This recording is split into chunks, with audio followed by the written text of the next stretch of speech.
God says that there's no discharge in this war. He's talking about our life. Neither is there power in man to retain his spirit when he dies. You might want to stay alive, but if it's your time, if God says, oh, it's your time, and he takes your spirit, then he takes your spirit. You might want to keep it and say, no, longer, no, more. But when time's up, time's up. And it works the other way around too. People try to kill themselves. People jump off of bridges and with the motive to die. And some die and some don't. You could shoot yourself in the head and you could still be alive if God says no. You think you have power to control your own life. And yet God commands us to strive, to find him, to know him, to fight the good fight of faith, to find him, to find your purpose, to receive instruction and to do it, to go upward and higher and deeper into the Lord, even as he leads you. And then he doesn't make it all clear, step by step instruction. He leads us in that way. As we follow on to know, we come to know more. And if we choose any other way, any other path than God, because there's only one God, there's the one living and true God. If we stray, if we go another way, we're going to hit these indicators which we see all around us. The news normalizes it and says, oh yeah, it happens every day, it happens to everybody. Calamity, destruction, death, mayhem, chaos, destruction of buildings and finances and cities and countries and minds, and daily 24/7 news feed for you to make you feel like these are not signs. So that's why Christians are important. Christians that obey, Christians that can be a light, an example in this world to generations following. So Abraham, God said, oh no, I know you. You will teach your children. You will follow me, and I will be on earth through you. Because there needs to be someone that's driving in the lane and not grinding against the guardrail while they're driving and making sparks fly and shortening the life of the car. And if everyone's driving like that, we misunderstand. So why is it that in the like the fairs and theme parks, you have bumper cars and people know what to do? We're not given instruction on what this is. It's called bumper cars because you're supposed to bump into other cars, and the concept is that that's fun. And so you intentionally go head on or T-bone your friends and laugh, and then you reverse and do it again and laugh again and make sure you wear your seatbelt. No one had to tell me that. They didn't have to instruct me. Okay, so John, this is what you do. When you get in the car, the little play toy car, make sure you run into people. Why did they not have to instruct me? Because I'm waiting in line and I'm watching these other people do the same thing. Ha ha ha ha ha. Right? Run into each other. Ha ha ha. I don't know how they first taught people to do that, but it only took one instance, one day of seeing it and being like, oh, I want to do that. Oh, I know what to do. So, the ride's over, time's up, they leave. My turn. Me and my friends, we get in the car, we strap in, and immediately, where are you? Come here. We want to collide into each other. Oh, that's so funny. Collide into you. It's so instant. How come I could do that without instruction? Because that's what I saw. That's what everyone else is doing. And so in my mind, immediately, it's very quick, it happens.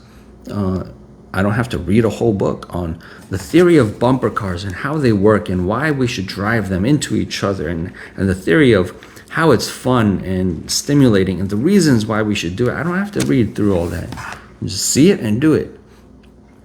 And so here we are, right? Me and my friends in these bumper cars, and bumping and laughing and bumping and laughing, and then concluding, we had a great time because you bumped into me, I bumped into you, you laughed, I laughed, and time was up and we got out. And so, yeah, that was done with no communication of instruction. Just seeing was enough. And that's what's happening when we see the news. Oh yeah, this is how you drive, this is how you live, right? Bad things happen, and then say, oh, that's so bad, that's too bad, oh, that's so sad, my condolences, oh no. Yeah, just have some reaction, have some cliches, some, this, everything comes and goes, and it happens to the best of us, and what have you, right? All the different things that people say, people think, and some of them, it sounds like it's deep. It sounds like it's, oh, that's wise. Oh, that's, these things that presume that posture to pretend to understand life, right? Yes, we must accept the good and the bad. Yes, whether it's from philosophy, from the Greeks, from Athens, from Rome, from Taoism, from Confucianism, from the Eastern or the Western or whatever it is, we've developed methods to cope, to not seek God, but to comfort each other. But God says, no, I sent you a comforter from heaven, my comforter from heaven, from my very self. And what does that do? What does that comforter do? It actually arranges things, arranges and rearranges the things on your table, the things in your house, the thoughts in your mind, the emotions in your heart. It reorders. And so that's a big deal. People are uncomfortable with that. No. And God says, live like this, eat your vegetables. And we as children, no, we're picky. No, I want the Spam, I want the bacon, I want the candy. Put the candy on the bacon. That's a great idea. That tastes really good. Yeah, give me more of that. Yeah, pour all the maple syrup on the bacon. Yes, that's a great idea. That's good. Where's the vegetables on this plate? There are none. Why? Because I chose what I ate. Right? I eat what I want to eat. This looks good. This tastes good. And God puts something on our plate. No, what is this? It's green. I don't eat green stuff. He says, no, you need a whole plate full of it. You need a mound full of it. And that's not my idea of a breakfast. That's not my idea of a snack. Right? I just had greens for the meal. And what is this snack bar? It's all green. Yeah, that's your snack too. Right? But what if we followed that? What if we ate that? We'd have more vitamins and nutrients. We'd be more functional, more healthy, more energetic. And yet we don't choose that. But God gives it to us. God reorders, rearranges. Yeah, I know that's not how you think. And I know that's not what you want to think. Think it. I know that's not what you want to feel, but feel it. I know that's not what you want to do with your emotions and with your mind, but do it. Right? Change it. Right? And so that's in every aspect of our lives, even things that you might think are small. Like, no, don't put your shoes there. Put it here. That's more orderly. Oh, it doesn't matter. Yeah, God can rearrange everything in your life. Everything. Your schedule, your time, what you wear and what you say, and how you walk, everything. Oh, but that's too much. That's too much. Man rejects that and says, no, let me choose my everything. It's my life, let me live it. And then they run into bad experiences, and instead of going to the instructor that instructs, oh, it's because this is wrong, this is out of order. Instead of going to the teacher, we go to, right, our peers, our children, talking to children, the blind leading the blind. Hey, this happened. Oh, it's okay. It's okay. It happened to me too. Oh, yeah, bad things happen to you too. Yeah, and I have no answer either. Wow, I at least I'm not alone. At least I'm not alone. And so what's bound to happen? As they say, history repeats itself. History repeats itself. And how do they say that? What are they saying? Bad things. When bad things happen. If good things were happening, then we would see a building, we would see a going toward a purpose. And that's the Christian life. That's the Christian life. As we move throughout the plan of God toward the end of the book here, end of God's plan, and further, we see, oh, yeah, the world says history repeats itself with no understanding of purpose, repeats itself, and then what? It's just history repeats itself, as if that is alone is like wise or deep. Like, history repeats itself, okay, that doesn't really do me any good. That doesn't really help me. Oh no, it helps you because at least you can prepare for it, or we can try to make it not repeat itself. But where's the guarantee? Like, so is it actually going to happen? Because, yeah, if that's always been the cycle, right? Trying to make good, trying to be good and do good, and see calamity and destruction and invasion and famine and, right, disappointment and collapse. And, yeah, man has no answers. We just see the patterns, describe the patterns, brace ourselves, and say, see, at least we knew. No, but God said, no. I give you my lifesaver. I throw that out to you. I give you my ladder. I give you my instruction. I give you my book. I give you my Bible. I give you my voice. I give you my pillar of cloud, pillar of fire in the night, so that you can see. Yeah, cloud to give you shade. I give you direction so that you don't have to just get out of Egypt. You don't have to just not be slaves. You can be my people. You can live in this land. You can live under my wings. You can live in the shelter of my provision and my instruction and my guidance and my protection. You can be my children. You can live in my kingdom. It's not just another land. It's not just that it has grapes. It's not just that it has fruit. It's not just that there's food to eat there. There's God. There's a dome, an invisible dome of God protecting you. So even when missiles fly, they'll just reroute, they'll just redirect, they'll just crash somewhere else. And how did that happen? Because God is there. Oh yeah, there's a purpose of God here. You've entered into this to be my people.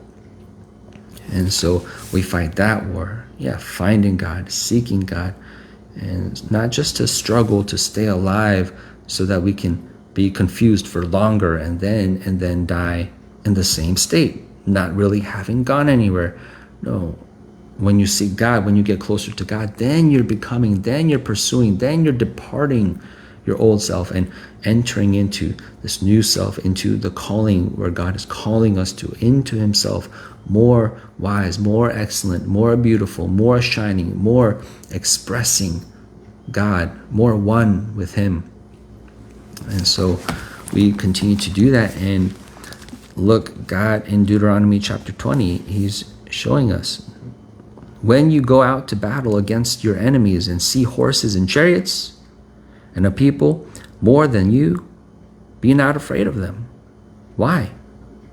Why should we not be afraid? Because for the Lord your God is with you. Right? Not because you have more number, you have better armor. No, that's what the world would say. Right? Oh, we have better tanks, we have better guns, we have better technology, we have more numbers. God says, it's because I'm with you. The Lord your God is with you, which brought you up out of the land of Egypt. And it shall be, when ye are come nigh to the battle, that the priest shall approach and speak to the people, and shall say to them, Hear, O Israel, ye approach this day to battle against your enemies. Let not your hearts faint, fear not, and do not tremble. Neither be ye terrified because of them, for the Lord your God is he that goes with you to fight for you against your enemies to save you. And the officers shall speak to the people, saying, What man is there that has built a new house and has not dedicated it? Let him go and return to his house, lest he die in the battle and another man dedicate it. And what man is he that has planted a vineyard and has not yet eaten of it? Let him also go and return to his house, lest he die in the battle and another man eat it. And what man is there that has betrothed a wife and hath not taken her? Let him go and return unto his house, lest he die in the battle and another man take her. And the officers shall speak further unto the people, and they shall say, What man is there that is fearful and faint-hearted? Let him go and return unto his house, lest his brethren's heart faint, as well as his heart. And it shall be, when the officers have made an end of speaking unto the people, that they shall make captains of the armies to lead the people. So now we're ready to go. If you're fearful, if you're distracted, if you have other things to tend to, if you're not ready for war, if you're not ready to die, because you could die, right? Because then you can't enjoy your house, your wife, your grapes. Yeah, so if you just got a new one, so you can go enjoy that. But if you're ready for battle, right? If you're ready, you're not fearful, because you could die. Or do you accept those terms? Right? You enter into this. Don't be surprised when they come now with swords lifted up and yelling with whatever barbarous makeup that they have. Don't get scared now. Oh no, that looks like death. Why are you running? We already agreed. We already counted the cost. So we enter the war. Christians, God prepares us. He says, oh, this is what you're getting into. I told you got to lay down your life, right? And so when fearful things come, there should have been a resolution in your heart so that you have resolve when things happen. Oh, okay. Right? Life. And so the unbelievers, they're going to toss and turn. They're going to flinch, and they're going to squirm, and they're going to run, and they're going to go back and forth. What should I do? They're going to try to protect their life. Christians, we don't live to protect our life. We protect God's glory. We don't live to just live. We live for God. And so whether that means Stephen is going to be stoned because he's going to say this and that's going to lead to him stoning, he's not going to stop. Apostle Paul, he said, I'm willing to die doing this. So even if, he's the one that was responsible for Stephen getting stoned, and he knows that could happen to me too. Because I was thinking, would Stephen have done it? Even if he knew that was going to be the result, right? I trow so. Yeah, he probably would have. And the same with Paul. He's demonstrating that mindset. I don't live for this body, this tent. This is a temporary tabernacle. Why would I try to protect it? No, we're doing this eternal work. And it's for the body, is for the using, for this purpose. And so you have a banana or an avocado, you don't live to protect it. No, you eat it and then you use the energy. Right? This life, we use it for the glory of God. That's the purpose. We don't try to protect it like that's the thing, that's the main thing. No, that's what we use. We're passing through this life. We know it's temporary. We're here to do the work. And if the body is going to get beat down and worn down, the mind's going to get beat down and worn down, then let it. It is supposed to be used for whatever the work requires, whatever God requires. And so They were ready to spend it all, use it all. This is for, we fight the Lord's battles. Let the Lord have glory as his people go forth. And if you're devoted, committed to that, then he says, then you don't have to be afraid at all. You don't have to be afraid.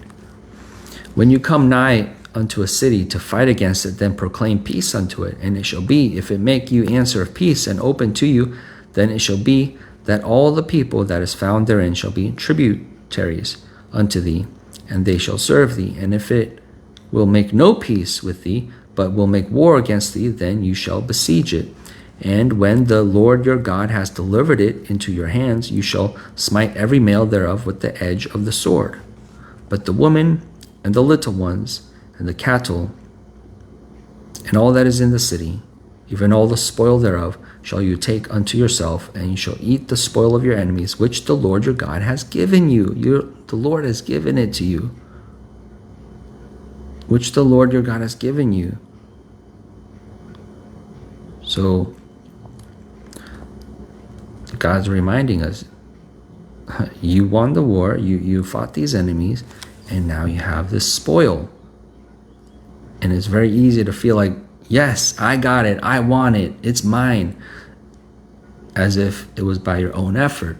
But God's reminding you, no, which the Lord your God has given you. I know you swung your sword and you killed these people, and now it feels like you got this stuff. No, I gave it to you. So that's hard for man to understand, but because it's not what they see. It didn't come down from the sky in God's hand.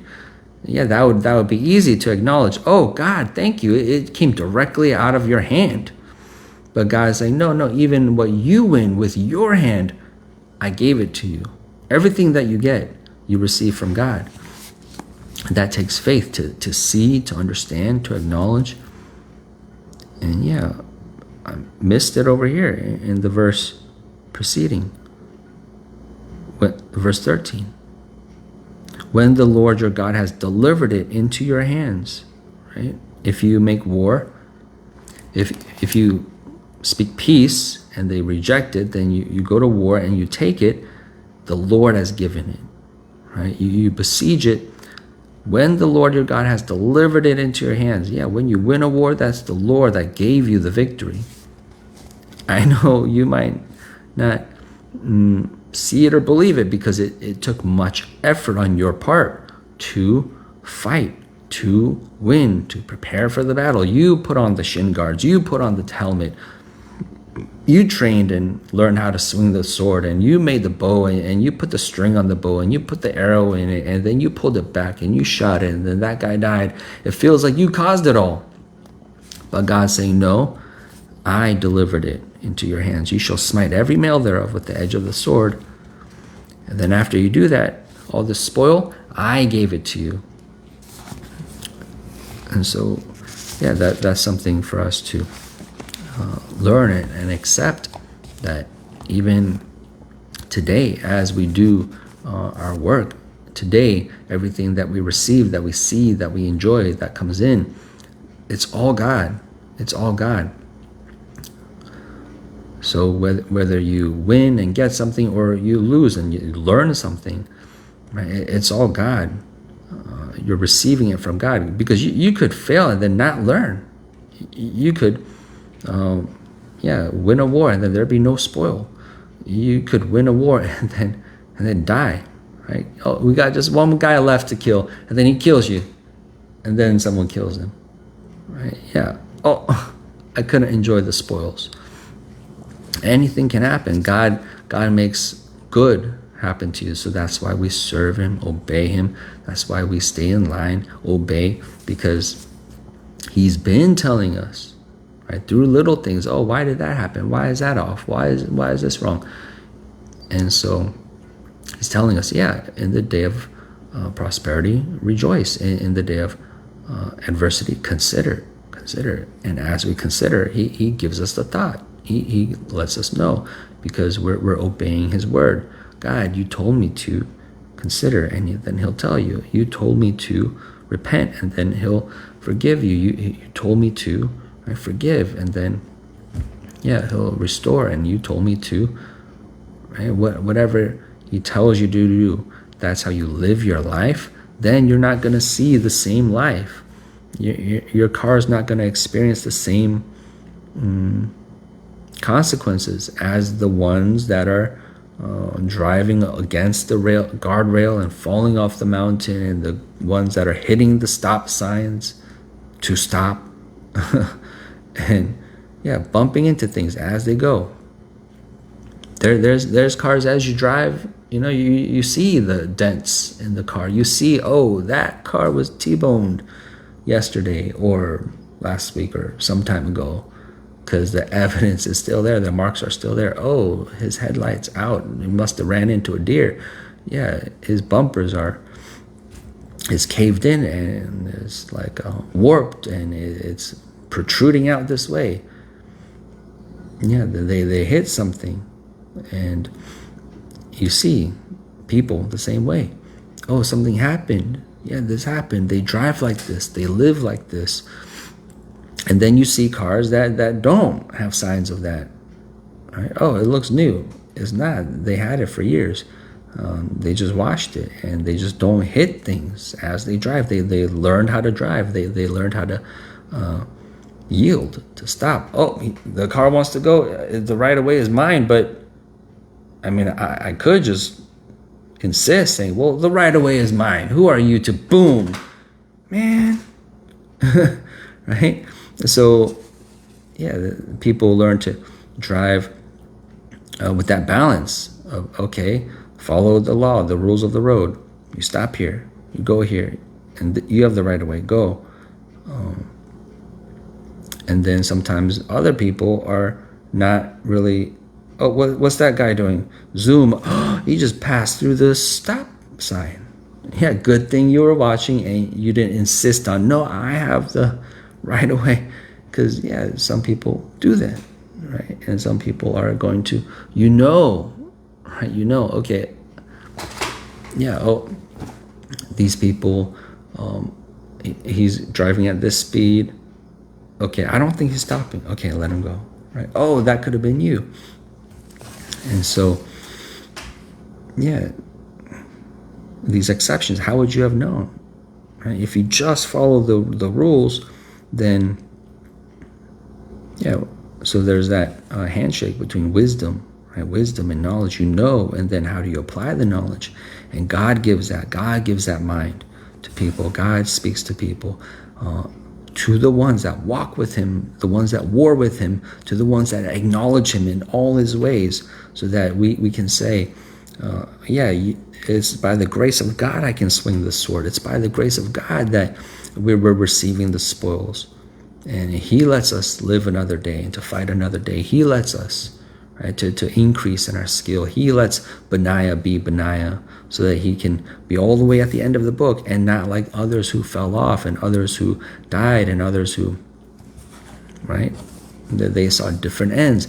Benaiah is lasting throughout all the way to the end, executing, right, at the very end. But now, how old are you by now?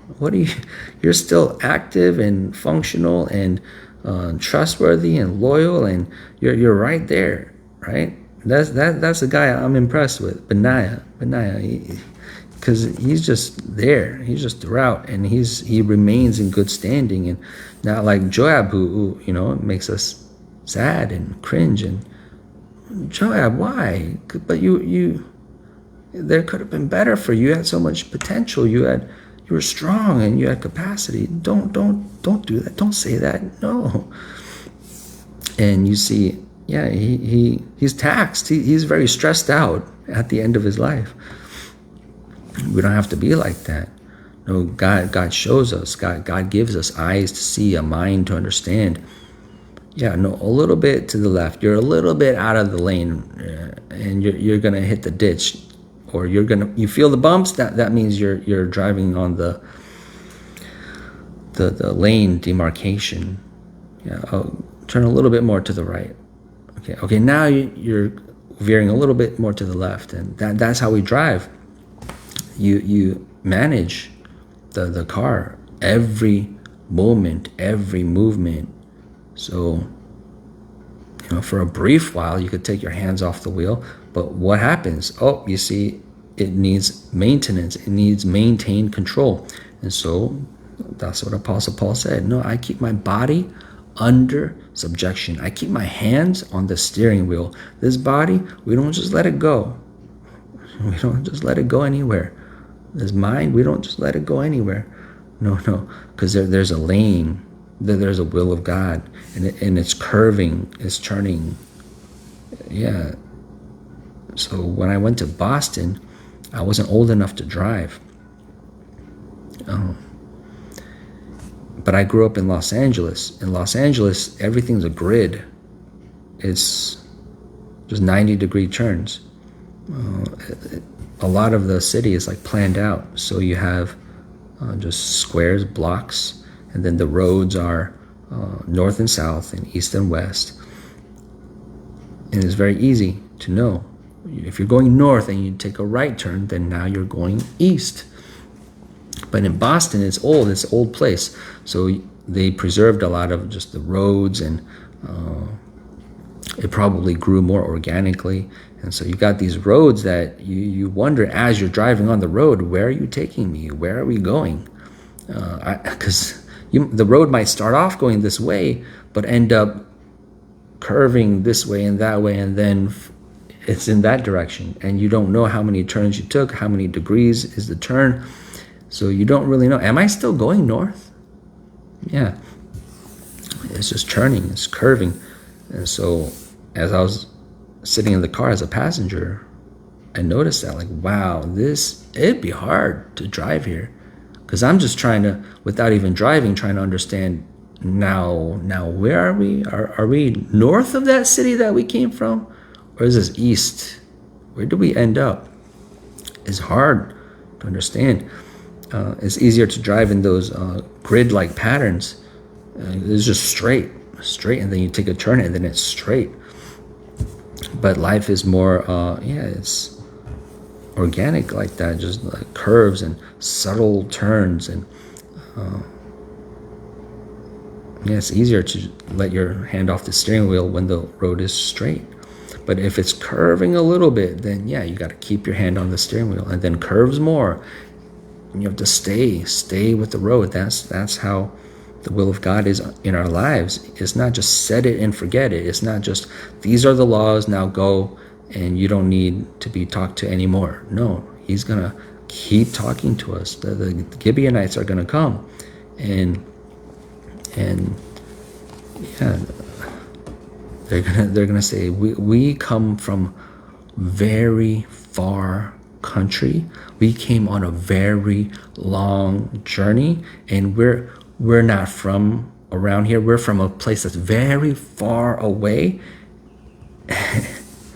And they say, are you sure? Because we need to make sure that you're not from around here. Yeah, look, our bread is very moldy. Our shoes is very worn out. See? We're from a very far place. Okay, then deal. Right? A few days later, they say, hey, you lied to us. And God said, oh, because you didn't consult me. You didn't ask me.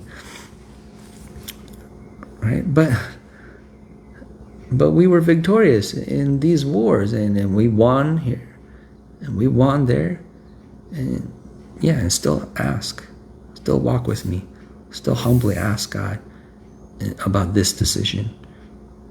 But this is not war. This is just moldy bread. No, ask me about that. Ask me about the moldy bread. Ask me about what else did they bring? Things that were spent, holes in their clothes. Ask me about that. And then the next thing, ask me about that. The road is winding.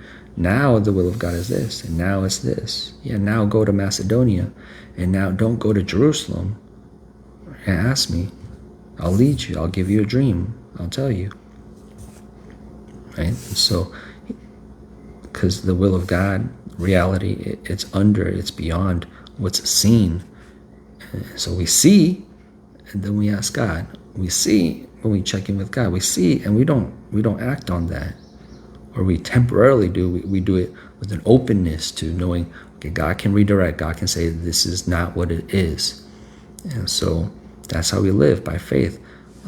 It's not what I want, what I feel, what I think, what I see. It's what God says ultimately, right? So that's hard. That's hard because man wants to believe what he sees, believe what he thinks, and commit to it, and just not be redirected, not be distracted, not be swayed, not change. I'm already doing this. Let me finish, right? No, but we live with the openness to be told, no, we have a master, right? God says, where's my fear? Where's my honor?